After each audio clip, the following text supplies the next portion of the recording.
Chapter Crop Production and Management, Module 6, Replenishment of Nutrients in Soil. Hello friends, crops को grow करने के लिए क्या चाहिए आप पढ़ चुके हैं, है ना? तो बताइए क्या चाहिए एक क्रॉप को ग्रो करने के लिए? वेरी गुड, सनलाइट, न्यूट्रिएंट्स और water. A crop needs sunlight, nutrients and water to grow. Friends, sunlight तो सन से मिल जाएगी. हम बात करते हैं न्यूट्रिएंट्स की. क्रॉप प्लांट्स को न्यूट्रिएंट्स यानी मिनरल न्यूट्रिएंट्स कहाँ से मिलते हैं? सॉइल से. Soil supplies mineral nutrients to the crops. ये न्यूट्रिएंट्स क्रॉप प्लांट्स की ग्रोथ के लिए बहुत जरूरी हैं. ये तो हमें पता ही है ना?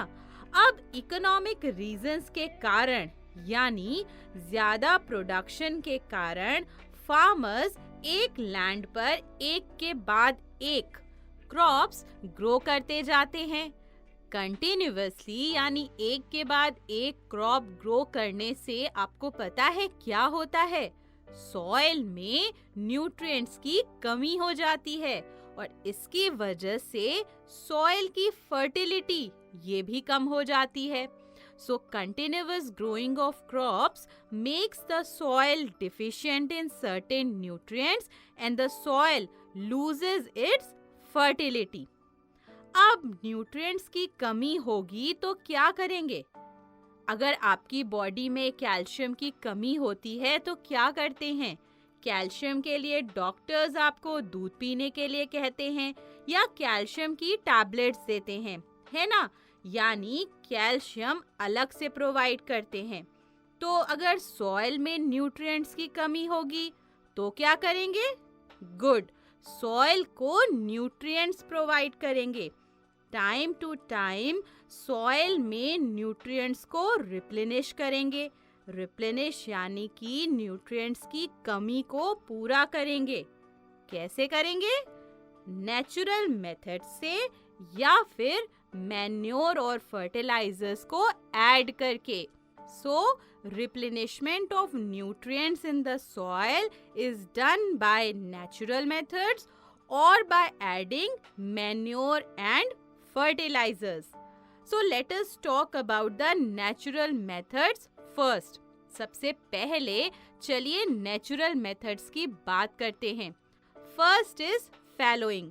फैलोइंग यानी लैंड को एक या एक से ज्यादा सीजन के लिए अनकल्टिवेटेड छोड़ देना, यानी कि उस लैंड पर कोई भी क्रॉप ना ग्रो करना. इससे क्या होगा? इससे उस लैंड पर न्यूट्रिएंट्स दोबारा रीस्टोर होंगे. कैसे? मैं बताती हूँ. प्लांट्स और एनिमल्स के डेड रिमेन्स का जब माइक्रो ऑर्गेनिजम्स से डीकम्पोजिशन होगा तब न्यूट्रिएंट्स रिलीज होंगे और ये न्यूट्रिएंट्स सॉइल में मिक्स होकर लैंड को न्यूट्रिएंट रिच कर देंगे, यानी न्यूट्रिएंट्स को रीस्टोर करेंगे. समझ आया ना आपको? नेक्स्ट है friends crop rotation. Crop rotation is the method of growing different crops alternately on the same field. Crop rotation में डिफरेंट क्रॉप्स को अल्टरनेटली यानी एक के बाद एक सेम फील्ड में ग्रो करते हैं. जैसे पहले सीजन में एक फार्मर ने अगर वीट या बार्ली क्रॉप को ग्रो किया तो उसके नेक्स्ट सीजन में फार्मर पी या सोयाबीन ग्रो करेगा. क्यों करेगा ऐसा? इससे सॉइल में नाइट्रोजन की कमी पूरी होती है. In the first year suppose a farmer grows wheat और barley. This is followed by growing leguminous plants like pea और सोयाबीन. इसके बाद नेक्स्ट सीजन में पी और सोयाबीन जैसी लेग्यूमिनस क्रॉप्स ग्रो की जाती हैं. इससे सॉइल में नाइट्रोजन की कमी कैसे पूरी होती है? चलिए देखते हैं. How does crop rotation replenish the soil with nitrogen. आपने फ्रेंड्स क्लास 7 में पढ़ा था कि लेग्यूमिनस प्लांट्स जैसे कि पी और सोयाबीन की रूट्स में नोड्यूल्स होते हैं और इन नोड्यूल्स में राइजोबियम नाम का बैक्टीरिया प्रेजेंट होता है। Rhizobium bacteria are present in the root nodules of leguminous plants. ये बैक्टीरिया क्या करते हैं? ये बैक्टीरिया एटमॉस्फेरिक नाइट्रोजन को सिंपलर नाइट्रोजन कंपाउंड्स जैसे कि नाइट्रेट्स में कन्वर्ट करते हैं। प्लांट्स एटमॉस्फेरिक नाइट्रोजन तो एब्जॉर्ब नहीं कर पाते, पर वो इन नाइट्रोजन कंपाउंड्स यानी नाइट्रेट्स को इजीली एब्जॉर्ब कर लेते हैं। The rhizobium bacteria convert atmospheric nitrogen into simpler nitrogen compounds, nitrates, that can easily be absorbed by plants. Clear हुआ कि कैसे क्रॉप रोटेशन से सॉइल की फर्टिलिटी रिस्टोर होती है? एक बार फिर से समझते हैं कि एक क्रॉप ग्रो करते हैं। ऑब्वियसली सॉइल में न्यूट्रिएंट्स की कमी होगी। फिर लेग्यूमिनस क्रॉप्स ग्रो करते हैं उसी लैंड पर और लेग्यूमिनस क्रॉप्स में present rhizobium bacteria atmospheric nitrogen को नाइट्रेट्स में कन्वर्ट करते हैं और इससे सॉइल की फर्टिलिटी रिस्टोर होती है। क्लियर हो गया? गुड। तो फ्रेंड्स, ये तो हो गई नेचुरल मेथड्स की बात, फैलोइंग और क्रॉप रोटेशन। अब सॉइल को न्यूट्रिएंट रिच बनाने का दूसरा वे क्या है?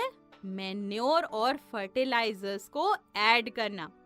Adding manure and fertilisers. ये मैन्योर और फर्टिलाइजर्स क्या है? वो सब्सटेंसेस फ्रेंड्स जो सॉइल में ऐड किए जाते हैं in the form of nutrients, जिनसे प्लांट्स को न्यूट्रिएंट्स मिलते हैं और जिससे कि प्लांट्स की एक हेल्दी ग्रोथ होती है, उन सब्सटेंसेस को हम मैन्योर और फर्टिलाइजर्स कहते हैं।